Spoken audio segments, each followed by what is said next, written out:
أعوذ بالله من الشيطان الرجيم. بسم الله الرحمن الرحيم. الحمد لله الذي أنزل على عبده الكتاب ولم يجعل له عوجا قيما لينذر بأسا شديدا من لدنه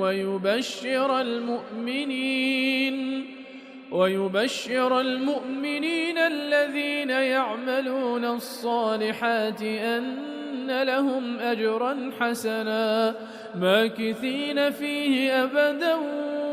وينذر الذين قالوا اتخذ الله ولدا ما لهم به من علم ولا لآبائهم كبرت كلمة تخرج من أفواههم إن يقولون إلا كذبا فلعلك باخع نفسك على آثارهم إن لم يؤمنوا بهذا الحديث أسفا إنا جعلنا ما على الأرض زينة لها لنبلوهم أيهم أحسن عملا وإنا لجاعلون ما عليها صعيدا جرزا أم حسبت أن أصحاب الكهف والرقيم كانوا من آياتنا عجبا إذ أوى الفتية إلى الكهف فقالوا ربنا آتنا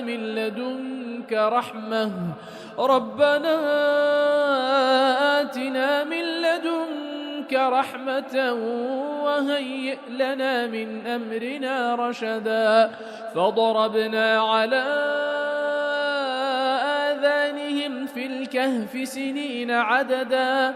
ثم بعثناهم لنعلم أي الحزبين أحصى لما لبثوا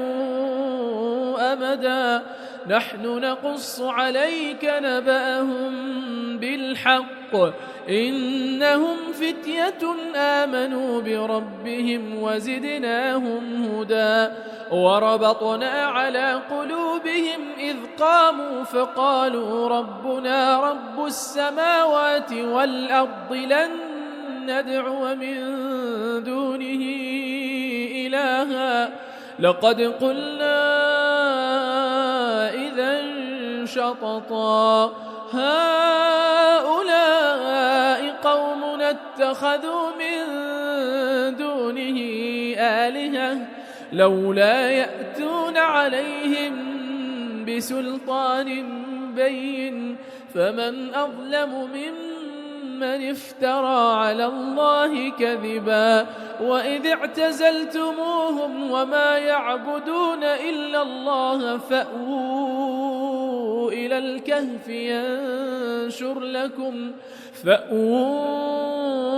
الكهف ينشر لكم ربكم من رحمته ويهيئ لكم من أمركم مرفقا وترى الشمس إذا طلعت تزاور عن كهفهم ذات اليمين وإذا غربت تقرضهم ذات الشمال وهم في فجوة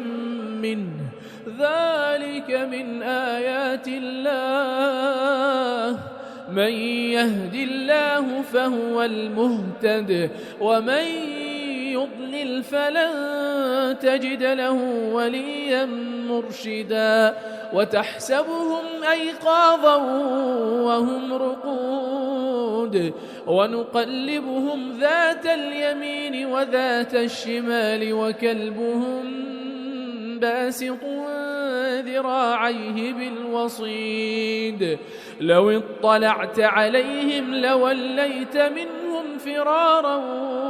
ولملئت منهم رعبا وكذلك بعثناهم ليتساءلوا بينهم قال قائل منهم كم لبثتم قالوا لبثنا يوما أو بعض يوم قالوا ربكم أعلم بما لبثتم فابعثوا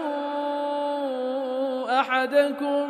بورقكم هذه إلى المدينة فلينظر أيها أزكى طعاما فليأتكم برزق منه وليتلطف ولا يشعرن بكم أحدا إنهم إن يظهروا عليكم يرجموكم أو يعيدوكم في ملتهم ولن تفلحوا إذا أبدا وكذلك أعثرنا عليهم ليعلموا أن وعد الله حق وأن الساعة لا ريب فيها إذ يتنازعون بينهم أمرهم فقالوا ابنوا عليهم بنيانا ربهم أعلم بهم قال الذين غلبوا على أمرهم لنتخذن عليهم مسجدا سيقولون 3 رابعهم كلبهم ويقولون 5 سادسهم كلبهم رجما بالغيب ويقولون 7 وثامنهم كلبهم قل ربي أعلم بعدتهم ما يعلمهم إلا قليل فلا تمار فيهم إلا مراء ظاهرا ولا تستفت فيهم منهم أحدا ولا تقولن لشيء إني فاعل ذلك غدا إلا أن يشاء الله واذكر ربك إذا نسيت وقل عسى أن يهديني ربي لأقرب من هذا رشدا ولبثوا في كهفهم 300 سنين وازدادوا 9 قل الله أعلم بما لبثوا له غيب السماوات والأرض أبصر به وأسمع ما لهم من دونه من ولي ولا يشرك في حكمه أحدا واتل ما أوحي إليك من كتاب ربك لا مبدل لكلماته ولن تجد من دونه ملتحدا واصبر نفسك مع الذين يدعون ربهم بالغداة والعشي يريدون وجهه ولا تعد عيناك عنهم تريد زينة الحياة الدنيا ولا تطع من أغفلنا قلبه عن ذكرنا واتبع هواه وكان أمره فرطا وقل الحق من ربكم فمن شاء فليؤمن ومن شاء فليكفر إنا أعتدنا للظالمين نارا أحاط بهم سرادقها وإن يستغيثوا يغاثوا بماء كالمهل يشوي الوجوه بئس الشراب وساءت مرتفقا إن الذين آمنوا وعملوا الصالحات إنا لا نضيع أجر من أحسن عملا أولئك لهم جنات عدن تجري من تحتهم الأنهار يحلون فيها من أساور من ذهب ويلبسون ويلبسون ثيابا خضرا من سندس واستبرق متكئين فيها على الأرائك نعم الثواب وحسنت مرتفقا. واضرب لهم مثل الرجلين جعلنا لأحدهما جنتين من أعناب وحففناهما بنخل وجعلنا بينهما زرعا كلتا الجنتين آتت أكلها ولم تظلم منه شيئا وفجرنا خلالهما نهرا وكان له ثمر فقال لصاحبه وهو يحاوره أنا أكثر منك مالا وأعز نفرا. ودخل جنته وهو ظالم لنفسه قال ما أظن أن تبيد هذه أبدا وما أظن الساعة قائمة ولئن رددت إلى ربي لأجدن خيرا منها منقلبا. قال له صاحبه وهو يحاوره أكفرت بالذي خلقك من تراب ثم من نطفة ثم سواك رجلا لكن هو الله ربي ولا أشرك بربي أحدا. ولولا إذ دخلت جنتك قلت ما شاء الله لا قوة إلا بالله إن ترني أنا أقل منك مالا وولدا فعسى ربي أن يؤتيني خيرا من جنتك ويرسل عليها حسبانا من السماء فتصبح صعيدا زلقا أو يصبح ماؤها غورا فلن تستطيع له طلبا وأحيط بثمره فأصبح يقلب كفيه على ما أنفق فيها وهي خاوية على عروشها ويقول يا ليتني لم أشرك بربي أحدا ولم تكن له فئة ينصرونه من دون الله وما كان منتصرا. هنالك الولاية لله الحق هو خير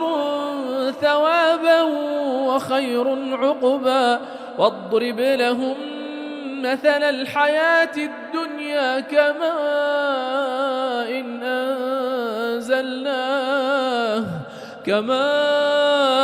أنزلناه من السماء فاختلط به نبات الأرض فأصبح هشيما تذروه الرياح وكان الله على كل شيء مقتدرا. المال والبنون زينة الحياة الدنيا والباقيات الصالحات خير عند ربك ثوابا وخير أملا. ويوم نسير الجبال وترى الأرض بارزة وحشرناهم فلم نغادر منهم أحدا وعرضوا على ربك صفا لقد جئتمونا كما خلقناكم أول مرة بل زعمتم أن لن نجعل لكم موعدا. ووضع الكتاب فترى المجرمين مشفقين مما فيه ويقولون يا ويلتنا ما لهذا الكتاب لا يغادر صغيرة ولا كبيرة إلا أحصاها ووجدوا ما عملوا حاضرا ولا يظلم ربك أحدا. وإذ قلنا للملائكة اسجدوا لآدم فسجدوا إلا إبليس كان من الجن ففسق عن أمر ربه أفتتخذونه وذريته أولياء من دوني وهم لكم عدو بئس للظالمين بدلا. ما أشهدتهم خلق السماوات والأرض ولا خلق أنفسهم وما كنت متخذ المضلين عضدا. ويوم يقول نادوا شركائي الذين زعمتم فدعوهم فلم يستجيبوا لهم وجعلنا بينهم موبقا. ورأى المجرمون النار فظنوا أنهم مواقعوها ولم يجدوا عنها مصرفا. ولقد صرفنا في هذا القرآن للناس من كل مثل وكان الإنسان أكثر شيء جدلا. وما منع الناس أن يؤمنوا إذ جاءهم الهدى ويستغفروا ربهم إلا أن تأتيهم سنة الأولين أو يأتيهم العذاب قبلا. وما نرسل المرسلين إلا مبشرين ومنذرين ويجادل الذين كفروا بالباطل ليدحضوا به الحق واتخذوا آياتي وما أنذروا هزوا. ومن أظلم ممن ذكر بآيات ربه فأعرض عنها ونسي ما قدمت يداه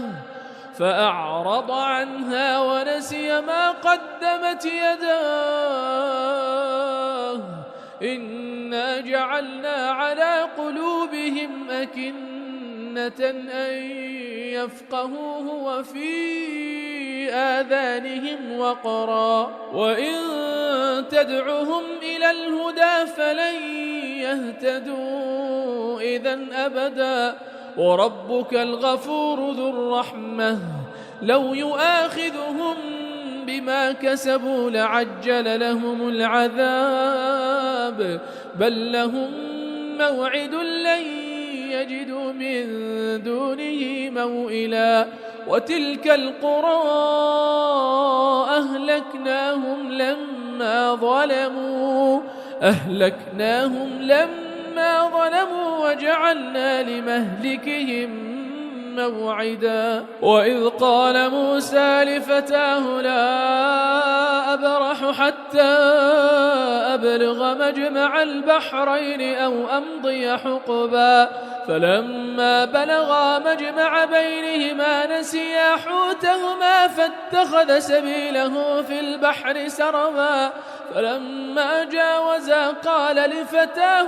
آتنا غداءنا لقد لقينا من سفرنا هذا نصبا. قال أرأيت إذ أوينا إلى الصخرة فإني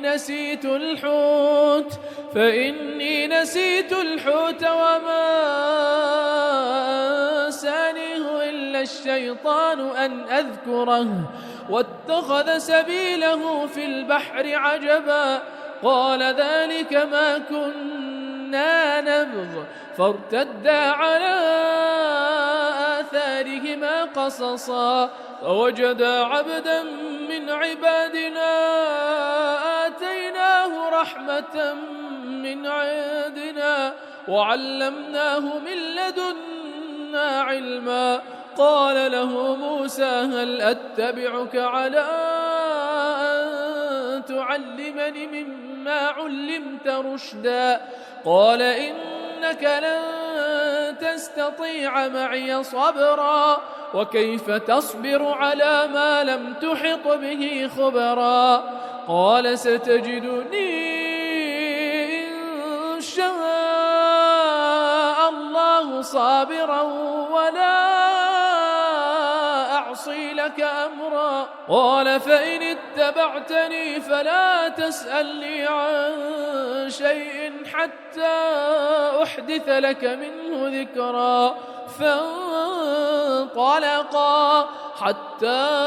إذا ركبا في السفينة خرقها قال أخرقتها لتغرق أهلها لقد جئت شيئا إمرا قال ألم أقل إنك لن تستطيع معي صبرا قال لا تؤاخذني بما نسيت ولا ترهقني من أمري عسرا فانطلقا حتى إذا لقيا غلاما فقتله قال أقتلت نفسا زكية بغير نفس لقد جئت شيئا نكرا قال ألم أقل لك إنك لن تستطيع معي صبرا قال إن سألتك عن شيء بعدها فلا تصاحبني قد بلغت من لدني عذرا فانطلقا حتى إذا أتيا أهل قرية استطعما أهلها فأبوا أن يضيفوهما فوجدا فيها جدارا يريد أن ينقض فأقامه قال لو شئت لاتخذت عليه أجرا قال هذا فراق بيني وبينك سأنبئك بتأويل ما لم تستطع عليه صبرا أما السفينة فكانت لمساكين يعملون في البحر فأردت أن أعيبها وكان وراءهم ملك يأخذ كل سفينة غصبا وأما الغلام فكان أبواه مؤمنين فخشينا أن يرهقهما طغيانا وكفرا فأردنا أن يبدلهما ربهما خيرا منه زكاة وأقرب رحما وأما الجدار فكان لغلامين يتيمين في المدينة وكان تحته كنز لهما وكان أبوهما صالحا فأراد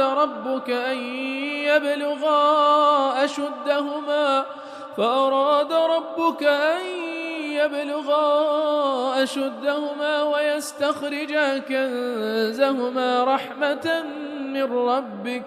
وما فعلته عن أمري ذلك تأويل ما لم تسطع عليه صبرا ويسألونك عن ذي القرنين قل سأتلو عليكم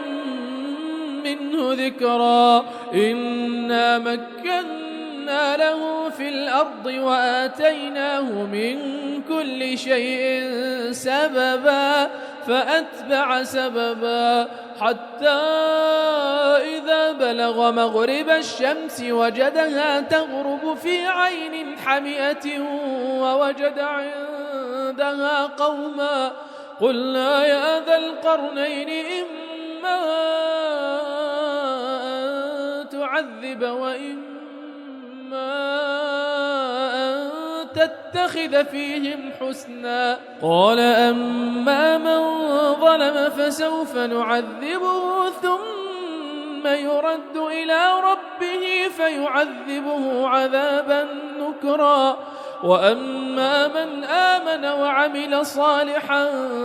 فله جزاء الحسنى وسنقول له من أمرنا يسرا. ثم أتبع سببا حتى إذا بلغ مطلع الشمس وجدها تطلع على قوم لم نجعل لهم من دونها سترا، كذلك وقد أحطنا بما لديه خبرا. ثم أتبع سببا حتى إذا بلغ بين السدين وجد من دونهما قوما لا يكادون يفقهون قولا. قالوا يا ذا القرنين إن يأجوج ومأجوج مفسدون في الأرض فهل نجعل لك خرجا على أن تجعل بيننا وبينهم سدا؟